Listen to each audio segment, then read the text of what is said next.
Dr. Vikki Petersen here. As you might have heard, we had our second annual Gluten Sensitivity and Celiac Forum a couple of weeks ago, and I learned some new things from some of the fellow speakers, and I wanted to share one interesting point with you that had to do with food preparation, which hopefully will make your life a lot easier.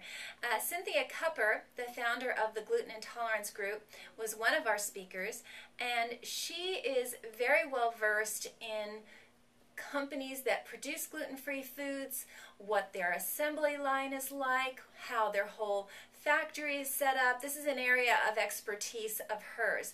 So, as I said, she really understands the whole food production aspect of this, which is something I am not versed in at all. So I was pleased to learn a couple of things.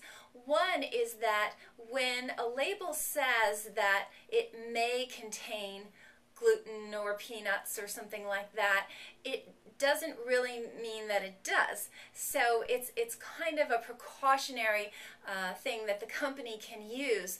But she says when it says may contain, it really is something that the company might do from a legal standpoint as a protective mechanism, more than, according to her research and her findings and her experience, not that it does. So certainly I can tell you personally, I always steered away from a product that said may contain wheat.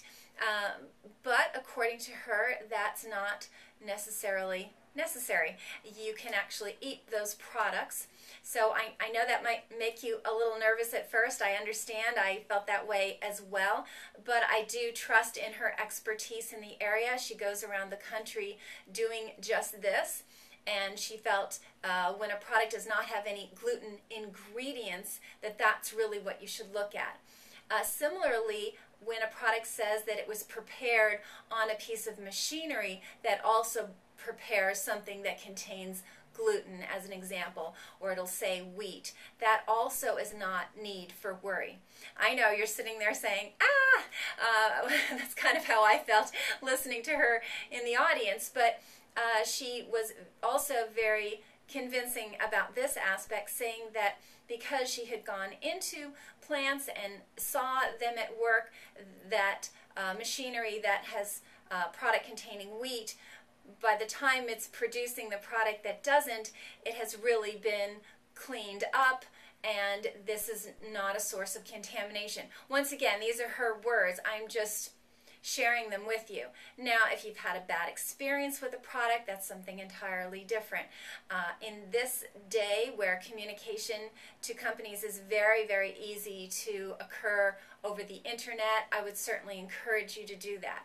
I recently did that with Blue Diamond crackers as an example, one of my favorite gluten-free crackers, and I'm dairy-free as well, and I noticed that one of their ingredients said milk, and I thought they meant butter, which I think is a little different because butter's fat and it doesn't have any protein solids in it. So sure enough, I just got on the internet, I wrote to them, they wrote me right back within probably 24-36 hours. So it's not a difficult thing to do to get in contact with these companies. They are food producers. They expect questions about their product and about their ingredients. So I think that's a tool that one should definitely use.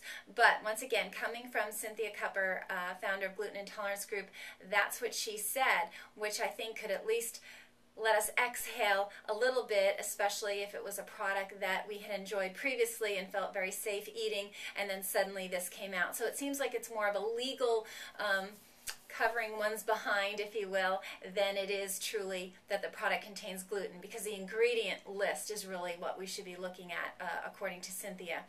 And last but not least, another little surprise, she said the ingredient wheat starch. Now, a starch is a carbohydrate by definition, and of course gluten is a protein. So once again, according to her, if something says wheat starch, it should not, and by definition won't contain protein, meaning it won't contain gluten. And I, once again, would have avoided it just because I saw the word wheat, but this was something that she said that has been, once again, checked, because by definition the starch would be a sole carbohydrate with nothing else, and she also said that was a safe ingredient. So, I'm sure I'm going to be hearing from you about this, but I did want to share because I think we try to be so careful and so cautious, but if we don't need to be cautious in areas that are safe, well, that's good to know. So, I hope you found this informative, and please let me know if I can be of any further assistance. And until next time, I wish you very good health.